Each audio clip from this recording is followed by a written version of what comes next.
All right, ladies and gentlemen, I thank you for tuning in with your boy Big L with another the Forum Blast. I really wanted to have this conversation, man, about being black and being a Christian in America today. As a black man and a follower of Christ, I don't think there's any more difficult position to be in nowadays than to be black, male, and Christian. In no way, shape, or form is that a slight towards the brethren of other races or of our sisters, our black sisters. But it's just something about being a black man who's a follower of Christ that we constantly find ourselves underneath uh, constant bombardment, man, of people who are looking to attack our faith, attack us because we hold that particular faith. And I got a brother with me tonight, man, who uh, is nothing short of a beast when it comes to having a thorough understanding of the origins of the Christian faith. So I've read this brother's blog, which he'll tell us about, man. I've read his comments. I've had conversations with this brother. He is a uncompromising follower of Christ, but he also understands the racial climate that black men find themselves, and not just black men, that black people in general find themselves in today. So I got the brother Isaiah West with me tonight, man, and we are going to chop up some good discussion about the faith, brother. Tell the folks about yourself a little bit, man. Hey, what's going on, everybody? How y'all doing? As Big L told you, I'm Brother Isaiah West, and I'm sitting here kicking my table, knocking around my camera for me. Let me get adjusted. But man, I've been a follower of Christ pretty much all of my life, man. So that's above 40 some odd years now.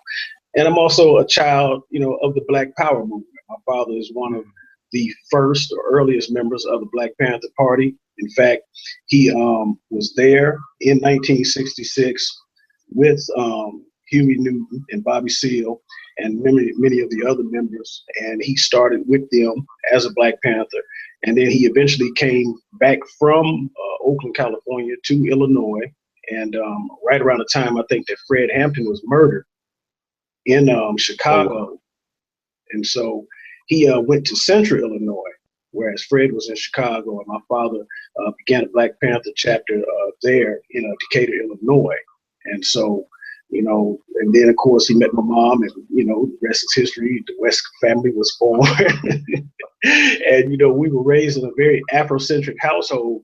And my father, at the same time that all of this was occurring in his life, he was also a Christian minister.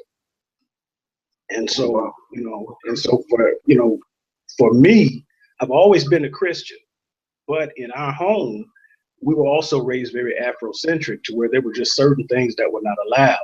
For instance, when I always laugh at the assumptions that people make about you when they don't know you, and especially when they themselves in large part are uneducated or uninformed and don't have the same background or upbringing that you do.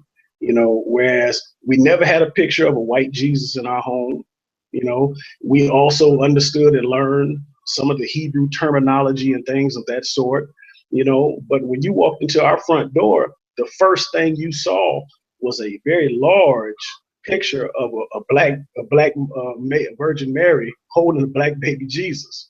And then if you went into the back room, well, the next thing you saw was a picture of a black Jesus, a black Afro-wearing Jesus with the same description. And so, I mean, in my home, we weren't even allowed to have white dolls or action figures because of my father's concern about black self-hatred. So we had to have the black action figure or the black doll or whatever it was first.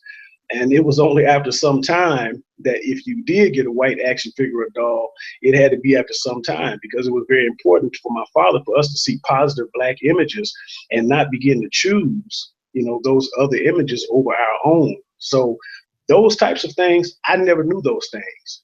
And and it's funny to me because a lot of guys, even that I interact with now, whether it be online or in person, that I grew up with, the whole time that they were growing up completely different. Now all of a sudden, they've gotten conscious. They tend to forget, but a lot of them remember, my dad in particular, if they're from where I'm from. And so a lot of stuff, it just was foreign to me. We've always understood that, the people in the Bible, were brown and black, dark skinned people and those types of things. And so it's never been an issue for me, to confuse my black history with my Christianity. It's never been an issue. Let me jump in there, bro, because that is right there one of the perplexing things about our people, man. To hear the fact that your father was not only he wasn't a cheerleader of the Black Power movement. You know what I mean? He was an integral part of the Black Power movement. But at the same time, he was able to maintain a Christian faith. I've always been critical of the Black church, particularly the Black church today. I make strong statements such as I believe that the institutional version of the Black church today is largely invisible and impotent when it comes to social injustices. In the community that I live in currently, I live in a little small city, man, and we have over 70 Black churches. But within my community, it is one of the most impoverished, high crime rate, single parent homes within the state of Pennsylvania. But you have all of these people who every Sunday come together and proclaim Christ. So when I meet other brothers who are unafraid of taking a stance against social injustice, but at the same time be like, yo, I still love some Jesus. For me, it's a eye-opening thing, because what we have witnessed, and me and you have talked about this before, is Black Christians who are immature in their Christian faith, when they begin to wake up to the systematic racism, white supremacy that's taking place within this country, one of the things that we often see happen, bro, is they begin to deny the faith. Exactly. And why do you think that takes place? I think because they're expecting the current modern day church setup or system, to either provide for them that voice, that outlet or whatnot, that they're seeking. Because in one instant, you go to church on Sunday and you see a very docile, sterile, type of environment or atmosphere where, they're not really talking about really any type of social programs, except for maybe feeding the homeless every now and then and giving out a few clothes or whatnot, and maybe writing some letters or doing that whole I can't remember the name of the program where they give toys to the children of inmates and things of that sort. Yeah. But when someone has been brutalized, as we've seen in the media, and people are constantly and continually being mistreated on a regular basis, you would think that Black churches today would have some type of setup for the communities that they're in or that they cater to, because you have so many professionals in these ministries. You have attorneys, doctors, and all these different people that can actually, help in those particular areas, but you don't see anything set up. And so I think what happens is a lot of people become disillusioned with the church, which should be championing their social causes, and they start to look elsewhere. And that's what happens when people become disillusioned and they start seeing certain things like their spiritual leaders falling, to sin, such as sleeping around with all the women, doing something, insidious with the money and things of that sort, not being honest and forthright, and not respecting one another in the building that they say they claim to come to worship God. Then I think people start looking for God elsewhere. And when someone shows up, like either somebody from the Hebrew Israelites, or from the Nation of Islam, and they start actually talking to that individual in a manner that person feels built up as a Black man. Because see, we're Christians, but we're still Black.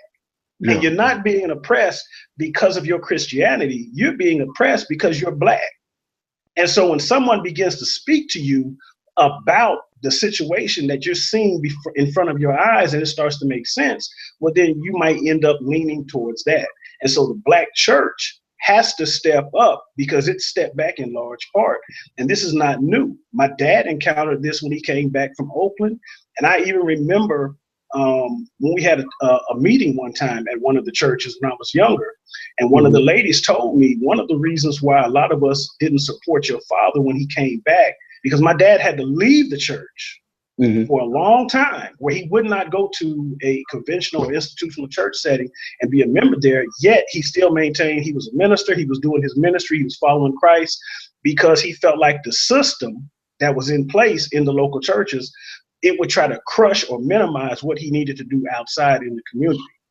So he would not join himself to that. And even afterwards, when he did go back to one, he had to leave again anyway and start his own thing because it just wasn't working. And that's what a lot of people are seeing nowadays. So you don't see ministers oftentimes show up until the problem has already been exasperated and people need solutions and answers long before then. We don't always need someone to come in and fix the problem. We need somebody to come along and help us to prevent the problem. And this is what is going on. And that's the aspect that I've noticed. So when we see cats like Jamal Bryant and other quote unquote black pastors out there on the quote unquote front lines, I don't want to dog them for being there, but at the same time, I'm not willing to shower down praises upon them also, because I'm like, yo, you are in the same mentality as a lot of other black people are, that you are in a reactionary method or mentality, Exactly. that you're waiting for us to be killed, raped, assaulted, and abused before you want to rally around and do something. So what I noticed was, because we remember when President Obama first decided to run for office, we know President Obama was in, his home church, quote unquote, was Dr. Jeremiah Wright there in Chicago, who is someone who teaches a form of black liberation theology, which is essentially nothing more than the Christian faith from a scope or view of the black experience. Now, people can have their issues with it, whatever the case may be, and that's fine. But what I noticed was how people, particularly black Christians, bro, began to attack Dr. Wright, begin to attack the faith of President Obama. And it was just like, man, why do we find ourselves so quick to begin to attack people who are Christian? And that's the context that I want to be in, Christian, but black, but at the same time saying, yo, listen, I love some Jesus, but I'm tired of the way this systematic racism is beating my people down. So how can I use this faith and this power that I proclaim that I have every doggone Sunday to begin to fight systematic racism? And I think there's a large disconnect there, bro. That people, Christians, don't know how to use their faith to fight systematic racism. But it goes back to something that my dad he used to say, and he actually had wrote about it, and it's called the slave God mentality.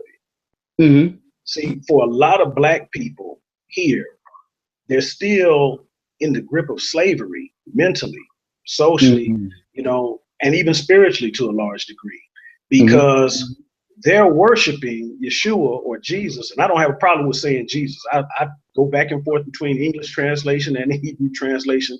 And I know some people get hung up on us saying Jesus, but God is not confused about what his name is and who he is. Can you hear me good? Yeah, bro, I'm with you. Okay. All right. So I'll say Yeshua as well also, because I know who I believe in. But, what I'm saying is people, they have a slave God mentality. And so what's happened is, because, as much as they quote scriptures about studying to show yourself approved, they have been programmed or conditioned to study the way the slave masters taught slaves. So what happens is, rather than them looking for the truth, they look for the truth that they've been told. and it gets passed down from generation to generation to generation. The shackles were taken off, in 1863 with the writing of the Emancipation Proclamation physically, but they remained on us, psychologically.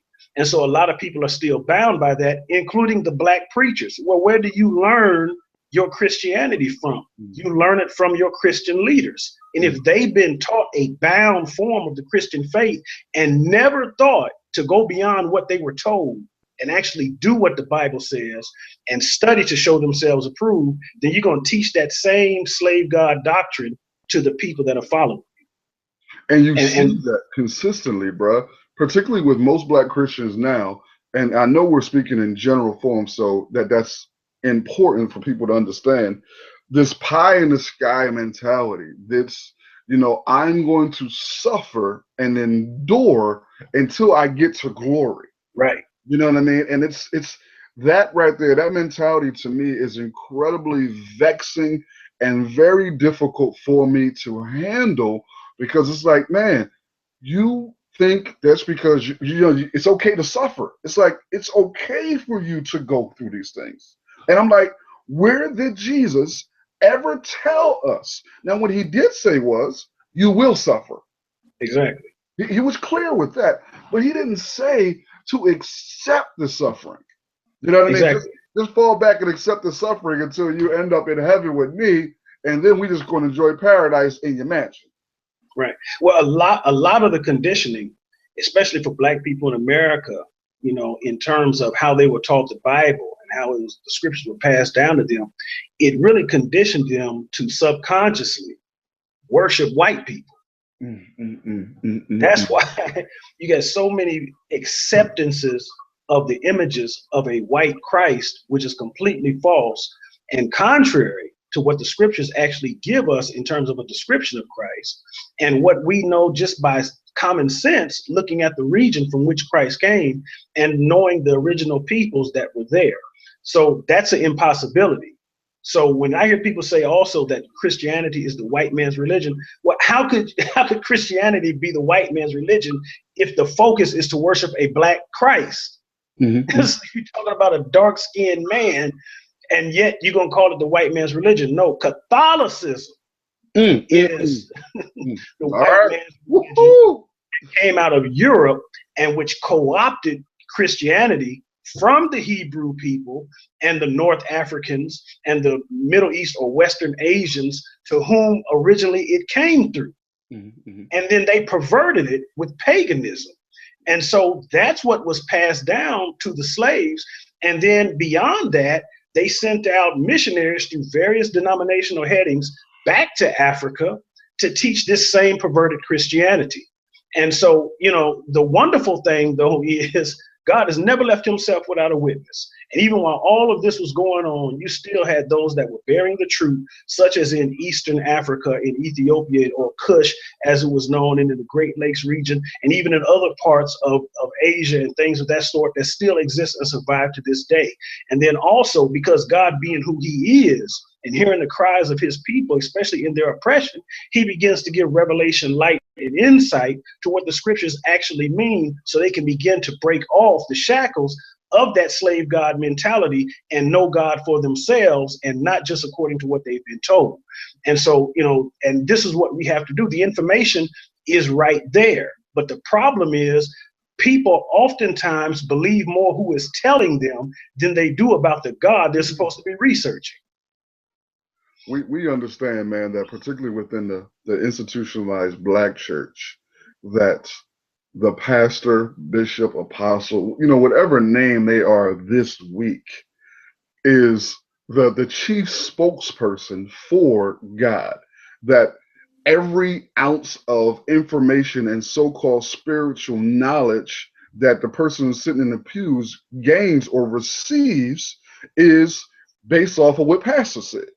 Now, for me, what I often have taken is, I think there's a different, there's not much of a distinction for me than from hearing somebody say, well, I'm just doing what master said, and I'm just doing what pastor said. It's the same type of mentality there. You know what I mean? That I'm just going to swallow what is being said hook, line, and sinker. We know that biblical illiteracy is at an all-time high within the black church. We know All it. time. They're not studying scripture for themselves. They are on some, eisegesis type stuff where they're reading into scripture. They don't know Hmm. how to exegete, where they actually are allowing scripture and history to authenticate and speak about the experiences. So when I hear people say stuff and the white man's religion thing, for a while, that would be something that would get underneath my skin. That would Right. make me, feel some type of way. I'll be ready to get into a long, deep theological debate with people who are not of the faith until I got to a point where I realized it's not particularly or exclusively about them thinking that it's a white man's religion, than more than it is about fear. Right. Fear is the chief catapult to having people throw, because that's the number one excuse that people use. Now, me and you know that yes, Christianity, in an evil and distorted version of Christianity, was used and is continued to be used to Hmm. place blacks in a subservient and submission and oppressed state. Correct. Everybody and their mama know that. Everybody understands that. We go all the way back to the Catholic Church, where the Catholic Church actually deemed the people of Africa as non-human. So in that manner, it would not go against scripture. Well, We, who do we, you we think? understand those things. Who do you think blessed Christopher Columbus's voyage to the Americas? It was the Pope and the Vatican, and they gave him their blessing, which was a curse for us, but they gave him their blessing to come to the Americas, rob, rape, and pillage. And then they also even gave blessing to the European slave traders that would come afterwards, that are continuing to rob, rape, and pillage the continent of Africa. I mean, Africa, as black as Africa is, they have no control over their economy. An example of that would be in the Ivory Coast, which I think is somewhere Mm. around the third or fourth largest producer of coffee in the world. They are not allowed to set prices for how they trade in terms of their exports and imports. France controls that. And so Europe is still robbing, raping, and pillaging even the African continent where black people actually live. And so all of the wealth in Europe came from Africa. It was all mined from African people, and all of the wealth in America came from black people who were stolen from Africa, that they used to set up their economy. And so that's what you have. And so you cannot worship God the same way as your oppressor and expect to be free. And here's how deception really works. And this is why I have a problem when people try to discredit Christianity or the Bible, so much so. And that is this: to really deceive someone, you have to give them half truths, which still Mm. equal into whole lies. Mhm. So Europe has a history of co-opting and stealing religions, even from amongst them own selves, indigenously, such as Rome co-opting and stealing the Greek pantheon of gods and just rearranging the names. Zeus becomes Jupiter, Ares becomes Mars, Athena, becomes, I forget which planet she becomes, but you have Aphrodite become Venus and things of that sort. So or Athena becomes Minerva, I think, or whatever it is. And so you have all these different types of things. Well, where did the Greeks get their stuff from? They got it from Africa. They got it from Africa. They stole it, from the Egyptians, and it goes on and on and on and continues to go back. So we see that they have this thing that they do. So now here comes Christianity. All right. And Christianity rocked the world like no other religion before it had. In fact, even in the Bible, we see, as it's recorded, they said these that have turned the world upside down. And so now Christianity comes, and it's powerful because you see people that are suffering extreme persecution and not giving up their faith. And that hadn't been seen before. You see a demonstration of the power of God, where people are actually getting physically liberated and all these other types of things. But Christianity was not a slave or some servile religious philosophy either. And that's one of the mistakes that people make, is that, they read Christianity the way it's been read to them, and they think that we're just always supposed to be harmless sheep that go around, for the slaughter. And that's not the case. I mean, the man at the center of Christianity, who was God incarnate in the flesh, was not only the Lamb of God as the perfect sacrifice, but he's all, so you have a lamb aspect and you have the lion aspect, and there's a, like the scriptures also say, there's a time and a season for all things. And the problem is, these people have been taught how to be sheeple or lambs, and they never have been taught how to be lions. And I think I think that point, man, is one that is so overlooked. It's like I watch Christians being taught how to overcome everything in their life, bruh. I mean, they are taught to be delivered from everything, whether it be, sexual promiscuity, alcohol, drugs, everything except systematic racism, white supremacy. That it's like that is not a discussion that is allowed to take place within the church.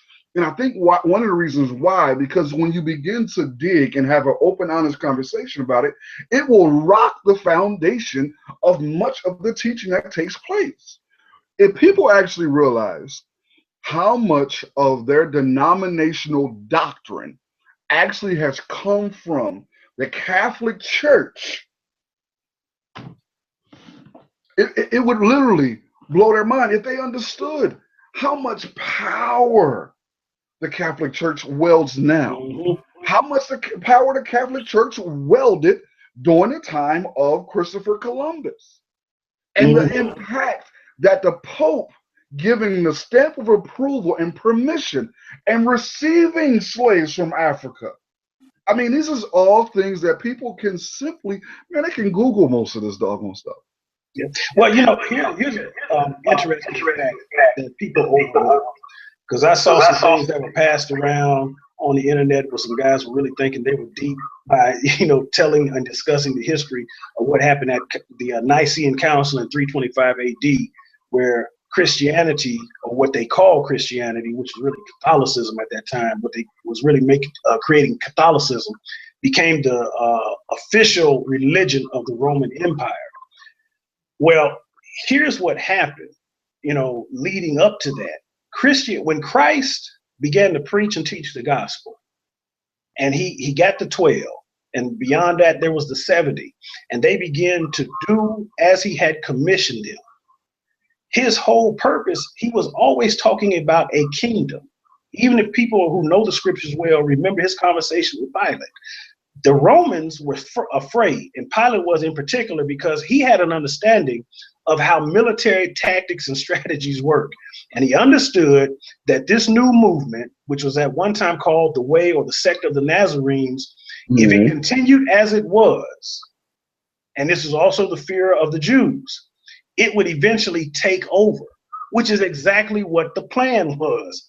To take over, uproot, and overturn the Roman Empire, which was oppressive, which was evil, which was a bastard child of the Babylonian idol-worshiping and oppressive system, and still exists in some measure today. And so the whole point of the gospel, he was always preaching a kingdom. Well, he wasn't coming in to be co-king with anybody. Not when he calls himself King of Kings and Lord of Lords. He was coming in to establish his righteous rule and reign through the people on the earth by proclaiming the gospel. And so as the gospel spreads, well, what happens is somebody in Rome, who was tipped off, no doubt, by Satan himself, but somebody in Rome that was paying attention, they recognized and realized these Christians started off as just a few. We have persecuted them every way possible. We fed them to the lions. We burned them alive. We've killed them by gladiators. We've persecuted them from here to there and everywhere. They're continuing to grow. The more we persecute them, the more they grow. Well, what narrative does that remind you of? Israel in Egypt. The more they treated Israel bad, the greater they became. So persecution doesn't work against Christians, doesn't work against the real people of God. persecution becomes the fertilizer that just causes us to grow. And so when all these people are attacking Christianity and things of that sort, it does not in any way deter me from believing what I believe. In fact, it causes me to dig in even deeper, and it confirms even more so what I believe as the truth because of how hard it's fought against in comparison to other religions. And that includes all the denominational differences, and divisions, all the way down to outside persecution from other people of religious persuasions or even atheistic perspective. And so someone says we cannot beat them, so we have to infiltrate them and join them and destroy it from within. Now, what does that mirror? That mirrors almost every Black organization that you've ever had since the liberation of Black people in this country. From the COINTEL program until now, everything we've ever created or come up with has been what? Infiltrated, discombobulated, and destroyed from within. And it was no different with the Christian faith. And that's how we ended up with this monstrosity called Catholicism. And so now you get all these opposing opinions and different things of that sort that come along. And then within the next couple hundred years afterwards, after 325 AD, in around the 500s, going toward the 600s, you're going to have the rise of Islam. And we don't have enough time to get into how that came about, and it's also intertwined to what we're talking about. And so Christianity, more than any religion, more than Kemetic science, more than Islam, more than Buddhism, more than Hinduism, Confucianism, all those other isms and schisms, more than the Hebrew Israelite dogma, or any other religious persuasion on earth has been targeted and has been attacked more than any. Now, that does not discourage me, that encourages me, because only the truth is fought against at that type of level. Yeah. So just as Black men, Black people in the country, man, who are followers of Christ, who see all of these different issues, bro, or I'm gonna take that back, that we see all of these different symptoms of a larger issue, which is systematic racism, white supremacy in this country. How in the world do we, as believers in Christ, fight? Because we know, you and I, that there is a fundamental difference between what you and I do as Black male Christians compared to what other Black Christians do. They are more of and we're not against prayer. We're not against, seeking the Lord's wisdom and we're not against any of that. I pray consistently and constantly. You pray consistently and constantly. But prayer has been that go-to tool that we use in our reactionary methods to systematic racism, white supremacy. If we are empowered with the very Spirit of God within us, why are we being reactionary? What should we be doing differently? How can we do things differently? What do we say to other Black Christians who are just beginning to wake up? After you have got on your knees or got up from your knees praying, get on your feet and start doing something. Because in order for your prayer to be effective, you got to take some action. Real faith, is belief in action. It's not just being passive and docile, holding hands, marching down the street, singing "We Shall Overcome." We've been doing that for 50 years and we still being overcome. So we need to get rid of that and stop doing that. And then, like I said, the scriptures, in the way that they've been taught and passed down, have been manipulated and twisted to make us believe things that we shouldn't believe, or to give the wrong interpretation and understanding of certain things, like the whole thing of turn your other cheek. Well, this is where I am. Okay. Please address that. I have two cheeks. And that means you got two chances. Because after I turn to the left and I turn to the right, I have no more cheeks to turn. And so other words, when Christ is saying, turn the other cheek and things of that sort, that is in reference to things that are not meant to destroy you.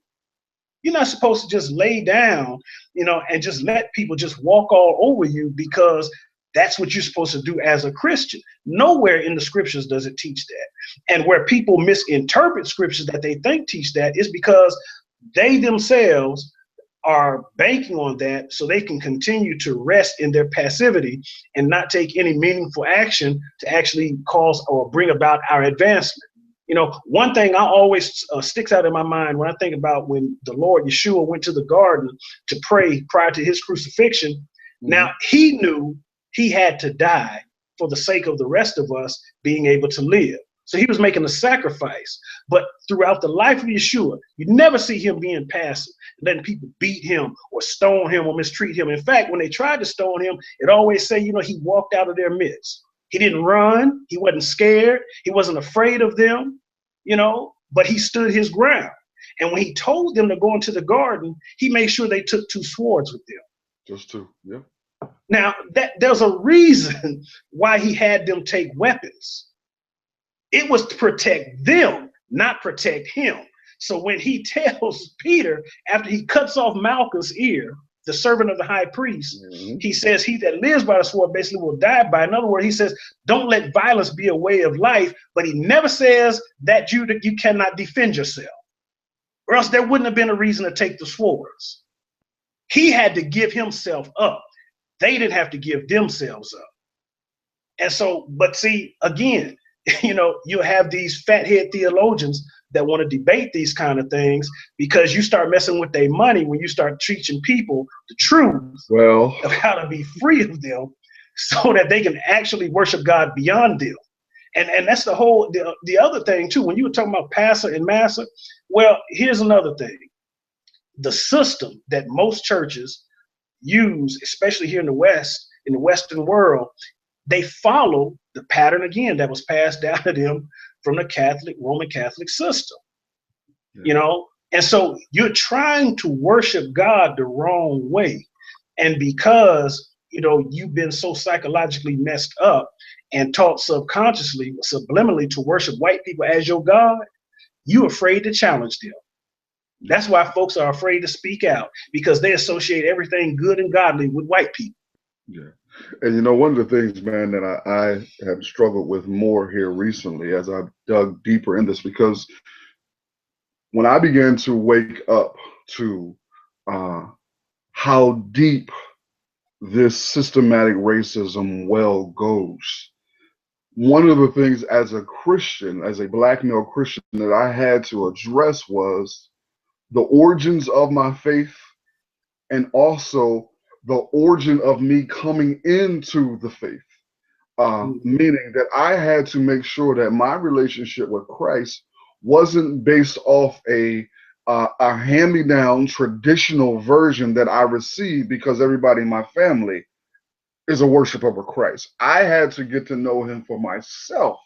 And in getting to know him for myself, I had to begin to dig and illusions of all of it. How did the Bible come together? Where did we get? What made Christians begin to create essentially a God in their image? Well, when you understand that, you see the dominant white culture created Jesus in their image, not only as a form of oppression towards Blacks, but as a form of actually reverencing Christ. It wasn't just simply a tool to be used against us. It was also because we as humans tend to create God in our own image anyway, without wanting to be dominating and controlling. But what the fear is that most people don't want to do, most people, brother, just don't want to address the origins of their faith. Not only do they want to address the origins of how it came into be, but also how they came into it. Exactly. But once I got to know him for myself and realized who he was, I realized me seeking questions or seeking answers to those difficult questions, like, okay, why was Jesus depicted as a white man? Why did God allow Christianity, or why did God allow whites to use his faith to oppress us? Right. Asking those difficult questions that so many Black people refuse to ask. And that's why I think it's imperative for Black Christians who are strong in biblical studies, have some good common sense, begin to, and who are awakened to what's taking place systematically in this country, to begin to have conversations just like this. Exactly. And you know, one of the things too that hangs up a lot of Black people that are supposedly, conscious and things of that sort, is they get caught up in trying to find out who believed what first. So Yeah, they yeah, end up going, what was before Christianity? Well, what was before Judaism? Well, what was before this? And a lot of them end up falling into the trap of Kemet or other types of religious, philosophies and dogmas and things like that. And here's the thing about it. If you're a Christian believer, if you're a Hebrew, Israelite, Jew, or whatever you want to call yourself, well, there's a extremely large narrative in the Bible, in the book of Exodus, about getting us out of Egypt, because Egypt was full of false doctrine and idolatry and demonic things. Now, Egypt had a lot of wisdom as well in the ancient world in terms of how we operate secularly. But spiritually, Egypt was bad for us. But yet you see more brothers and sisters trying to go back to Egypt again, because they're trying to go back to what they think or believe was first, not realizing that that was what was worst. And so, they're saying, well, because this was first, and that's human psychology. We think and we I were was told going the to say, story first is telling the truth. And that's not always the case either. The Bible is not written as a history book.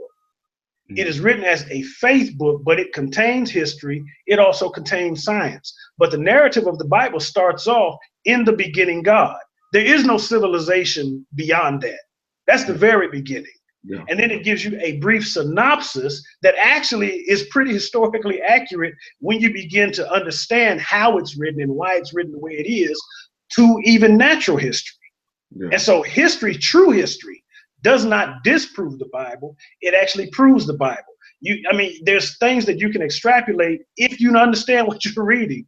But the problem is people approach the Bible as if it's the U.S. history or the National Geographic textbook and whatnot, and they don't understand you cannot unlock the history or the mystery of the scriptures unless you have faith.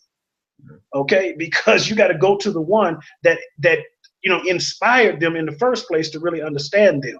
And so, like I said, people are trying to go back. Well, this was first, that was worse. God delivered his people out of that. All of that idolatry, all of that paganism. We act like Africa didn't have paganism.